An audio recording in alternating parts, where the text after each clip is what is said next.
Hello बच्चों, नमस्कार आप सभी को। आज इस 53वें दिन के वीडियो में मैं आपको एचटेट फरवरी 2016 की परीक्षा के 20 महत्वपूर्ण प्रश्नों को बताऊंगा। यदि आप इस चैनल पर नए हैं तो इस चैनल को सब्सक्राइब कर लीजिए। इस चैनल पर प्रतिदिन शाम 5 बजे आपको एक नई वीडियो मिलती है जिसमें भूतपूर्व संगीत विषय की प्रतियोगी परीक्षाओं के पेपर्स के क्वेश्चंस को हल कराया जाता है। ठीक है, तो आइए आज का पहला प्रश्न देखते हैं। आज का पहला प्रश्न है, धमार के आविष्कारक हैं। धमार के आविष्कारक हैं बैजू जी। बैजू जी धमार के आविष्कारक हैं।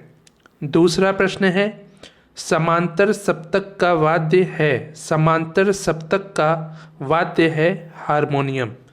तीसरा प्रश्न है, स्वरों की दृष्टि से समय सिद्धांत का वर्गीकरण है। स्वरों की दृष्टि से समय सिद्धांत का वर्गीकरण है 2 वर्गीकरण। चौथा प्रश्न है, भरत की सारणा में प्रयुक्त वीणा है। भरत जी ने जो सारणा बनाई है उसमें किस वीणा का प्रयोग किया है? तो 7 तारों वाली सप्ततंत्री वीणा का उन्होंने प्रयोग किया है। पांचवा प्रश्न है, एन राजनम वादक हैं। एन राजनम जी वायलिन वादक हैं। ये हो गए 5 प्रश्न। इसके बाद है छठवां प्रश्न, प्रभा आत्रेय हैं। प्रभा आत्रेय जी ख्याल गायिका हैं। ठीक है, ये ख्याल का गायन करती हैं। सातवां प्रश्न है, स्पीक मैके संस्था के संस्थापक हैं। स्पीक मैके संस्था के संस्थापक हैं डॉक्टर किरण सेठ। ठीक है, स्पीक मैके संस्था के संस्थापक हैं डॉक्टर किरण सेठ। आठवां प्रश्न है, मेल या राग वर्गीकरण सर्वप्रथम प्रतिपादित हुआ। तो विद्यारण्य जी के द्वारा मेल या राग वर्गीकरण सबसे पहले प्रतिपादित किया गया था। नौवां प्रश्न है, केलुचरण महापात्र का नृत्य शैली है। केलुचरण महापात्र जी का नृत्य शैली है ओडिसी। ओडिसी नृत्य केलुचरण महापात्र जी करते थे। 10वां प्रश्न है, गम रेसा स्वर नहीं लगता है। कौन सा ऐसा राग है जिसमें गम रेसा ऐसे स्वरों का प्रयोग नहीं होता है? तो वो है भूपाली राग। भूपाली राग में गम रेसा स्वर का प्रयोग नहीं होता है। इसके बाद 11वां प्रश्न है, गम रेसा स्वर लगता है। हमीर, केदार और छायानट इन तीनों रागों में गम रेसा स्वर का प्रयोग होता है। 12वां प्रश्न है, प्राचीन प्रबंध का अंग है। स्वर, पाठ और तेनक ये तीनों प्राचीन प्रबंध के अंग हैं। 13वां प्रश्न है, उस्ताद अमीर खां का घराना है। उस्ताद अमीर खां का घराना है इंदौर घराना। 14वां प्रश्न है, हरि काम्बोजी के समान थाट है।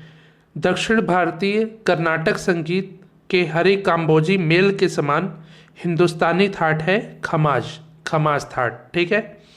15वां प्रश्न है, तानसेन संगीत समारोह आयोजित होता है। तानसेन संगीत समारोह प्रतिवर्ष ग्वालियर में आयोजित होता है। इसके बाद 16वां प्रश्न है, संप्रकृतिक राग जोड़ी है। बिहाग और भीमपलासी इन दोनों रागों की प्रकृति जो है समान है, इसलिए इसको संप्रकृतिक राग भी कहते हैं। 17वां प्रश्न है, मसीत खानी गत का मुखड़ा शुरू होता है। मसीत खानी गत का जो मुखड़ा होता है वो 12वीं मात्रा से शुरू होता है। 18वां प्रश्न है, सरोद वादिका है। सरोद वादिका है जरीन दारूवाला। ये महिला है जरीन दारूवाला जी जो सरोद वादिका है, यानी कि सरोद वाद्य का वादन करती हैं। इसके बाद 19वां प्रश्न है, श्रृंगार रस आधारित गायकी है। श्रृंगार रस आधारित गायकी है जावली। जावली जो है वो श्रृंगार रस आधारित गायकी है। इसके बाद आखिरी प्रश्न है, षडजग्राम की मूर्छना है, षडजग्राम की मूर्छना है अश्वक्रांता, अश्वक्रांता षडजग्राम की मूर्छना है। तो ये हो गए आज के 20 महत्वपूर्ण प्रश्न। इसमें ऐसे अनेक प्रश्न हैं जो नेट जेआरएफ के अलावा आपका एनवीएस, केवीएस, टीजीटी, पीजीटी और ये एचटेट में भी पूछा गया है। इसमें 20 में से ही ऐसे अनेक प्रश्न हैं जो अनेकों परीक्षाओं में पूछे जाते हैं और आगे भी पूछे अवश्य जाएंगे। ठीक है, तो आप इन प्रश्नों को ध्यान से देखिए, अच्छे से पढ़िए और भविष्य में यदि ऐसे प्रश्न आपकी परीक्षा में आ जाए तो आप इन प्रश्नों को अच्छे से हल करिए।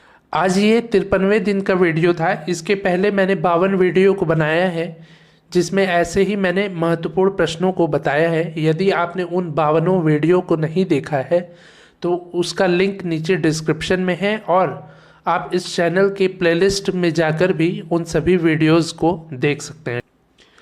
तो मिलते हैं अगले वीडियो में, तब तक के लिए नमस्कार, धन्यवाद।